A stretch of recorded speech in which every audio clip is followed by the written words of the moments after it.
Hello my dear students, welcomes to my channel.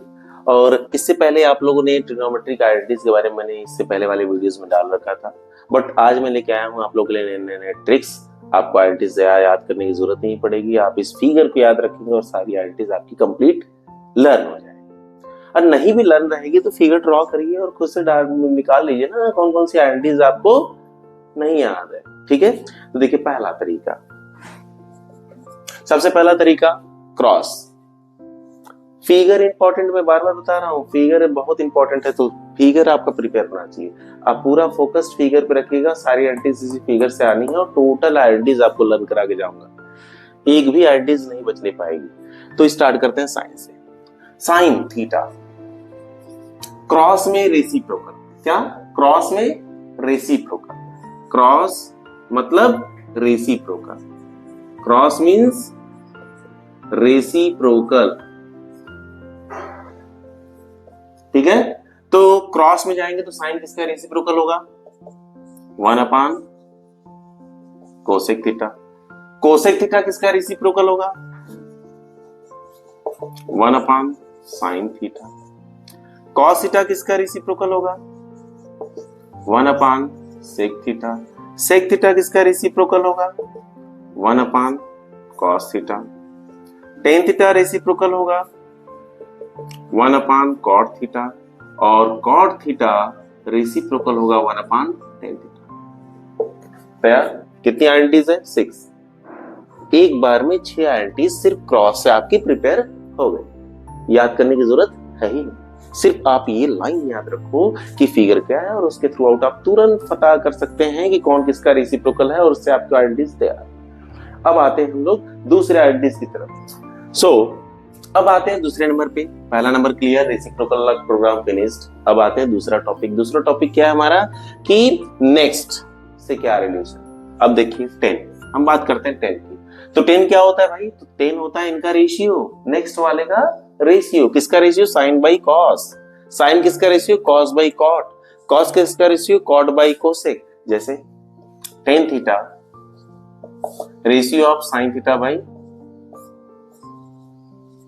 कितना simple, sine theta is the ratio of cos theta by cot theta is the ratio of cosec theta by. इस तरीके से आप सबका sequence लिख सकते हैं और ये सभी आइडेंटिटीज आप खुद से वेरीफाई भी कर सकते हैं। साइन टेन थीटा क्या होता है? Sine theta by cos theta, ये आपको बुक में भी लिखा मिल जाएगा। Cos theta equal to cot by cosec, ये आपको नहीं पता हो। कॉट बाई कोसेक करेंगे तो भी वही आएगा जो आपका कॉस थीटा है। कैसे होता है देखिए, cos theta is equal to cot theta by cosec theta. Cot theta के बारे में पता है क्या होता है? साइड का रेशियो याद करिए, साइड का रेशियो पंडित बद्री प्रसाद हरर बोले what is the value of cot theta. तो cot theta is equal to होगा आपका B by P, base by perpendicular.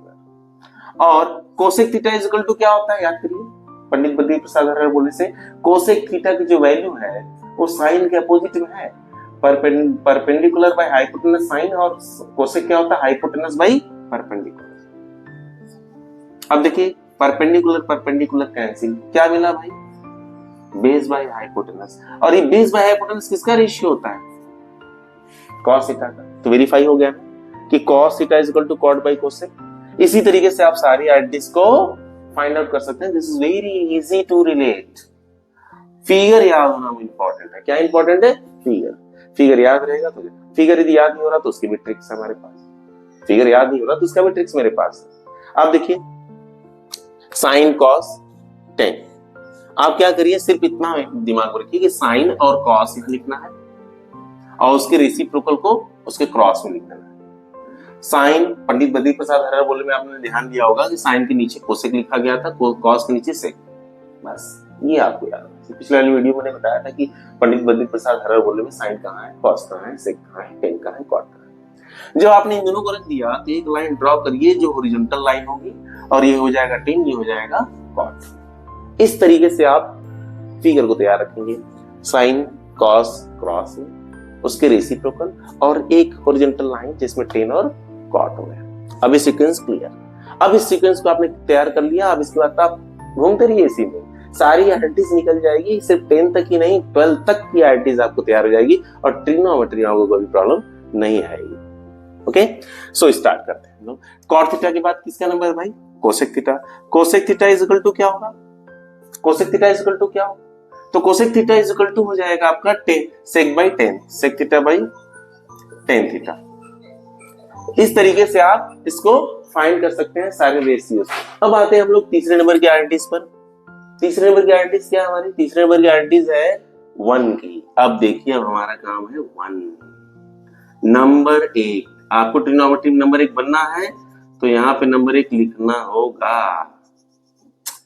अब यहाँ पे आप नंबर 1 लिखते ही आप नंबर 1 हो गए। ये मत सोचिए कि नंबर 1 नहीं हुए, नंबर 1 हो गए। कैसे हो गए? देखिए, साइन को कोसेक से मल्टीप्लाई कर दिया मैंने, साइन थीटा को मैंने मल्टीप्लाई कर दिया कोसेक थीटा से, आना ही है 1, कोई रोक ही नहीं सकता भाई। कैसे?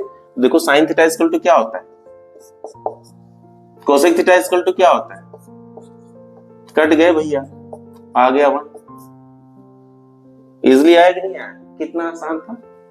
क्रॉस में जब भी किसी का मल्टीप्लाई करेंगे 1 ही आएगा, ये मेरी गारंटी है, और आप इसको वेरीफाई भी कर सकते हैं। कितनी आसानी तरीके से आपने निकाला। इसी तरीके से दूसरा 10 और कॉट ही ले लो। चलो भाई ठीक है, 10 और कॉट ले लेते हैं। चलो, आपने बताया कि 10 और कॉट, मैंने 10 कॉट ले लिया, ये भी 1 आएगा। कर लीजिए, p बाई b और b बाई, आपको क्या लगता है इसका मल्टीप्लीकेशन 1 नहीं आएगा? अब तो मुझे भी लग रहा है कि आपको पता हो ही गया होगा इसका मल्टीप्लीकेशन भी 1 ही आएगा, जरूरत नहीं होगी मुझे बताने की। देख लीजिए, cos theta into sec theta क्या आया? 1।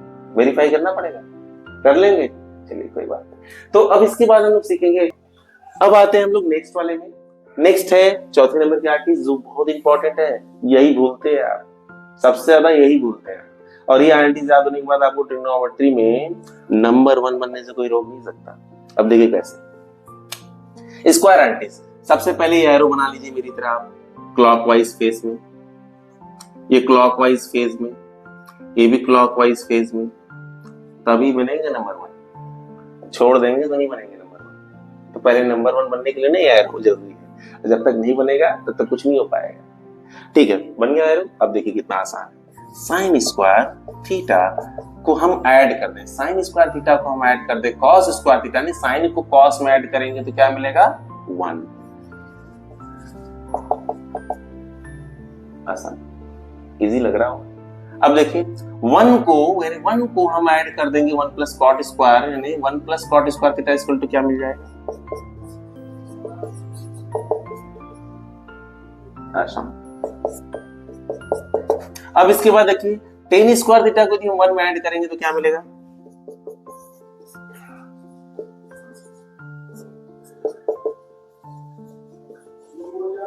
अब आप फिर वही सोच रहे होंगे कि सर तो लिख दिए, सही लिख रहे हैं कि नहीं, वेरीफाई करना पड़ेगा कि नहीं। चलो इसको भी वेरीफाई कर ही देते हैं। कोई एक को करेंगे, सबको, किसी एक को? चलिए अच्छा, तो आप ये सोच रहे होंगे कि फिर इसको कैसे करें। अब देखिए बहुत सिंपल तरीके से हम लोग करेंगे।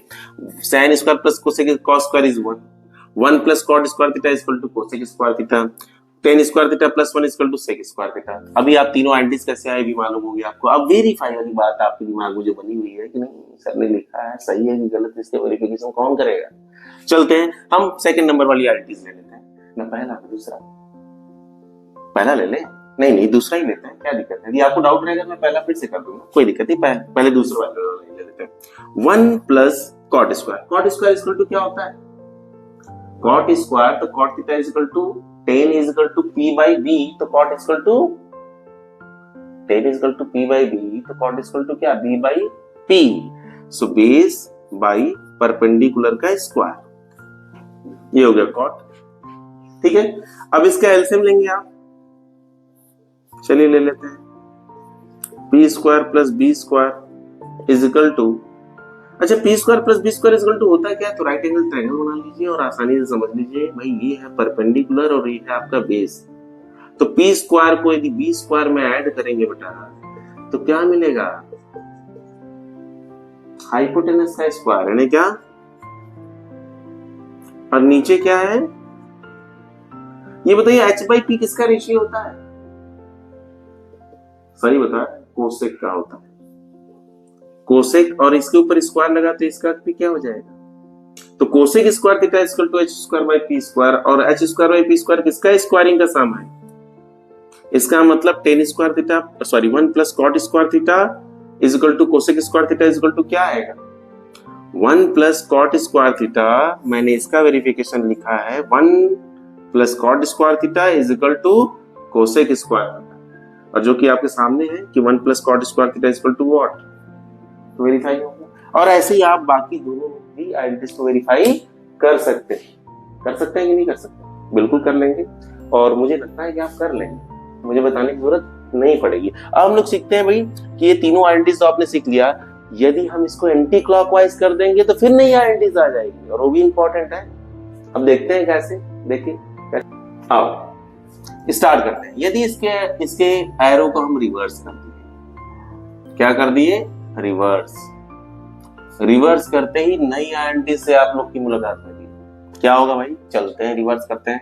सेक square theta minus 1, sec square theta minus 1 equal to क्या?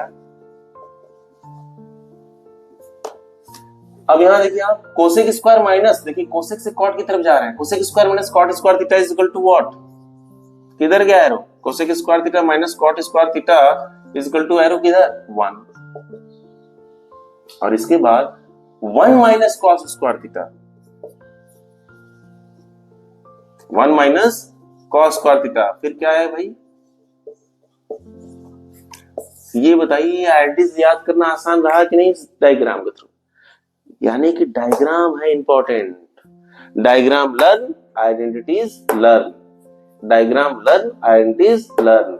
तो आप डायग्राम पे फोकस करेंगे, आपकी पूरी आइडेंटिटीज ट्रिग्नोमेट्री की लर्न जाएगी, और इस डायग्राम के थ्रू आप जितना चाहेंगे उतना आइडेंटिटीज निकाल सकते हैं। तो सबसे पहले क्या लर्न करना होगा? डायग्राम। तो लर्न करिए डायग्राम, और इजिली सारे आइडेंटिटीज को निकाल लीजिए खुद से, और लर्न करने की कोई आवश्यकता है ही नहीं, और आपका ट्रिग्नोमेट्री होगा इजी जब हो जाएंगे आप इसमें बिजी।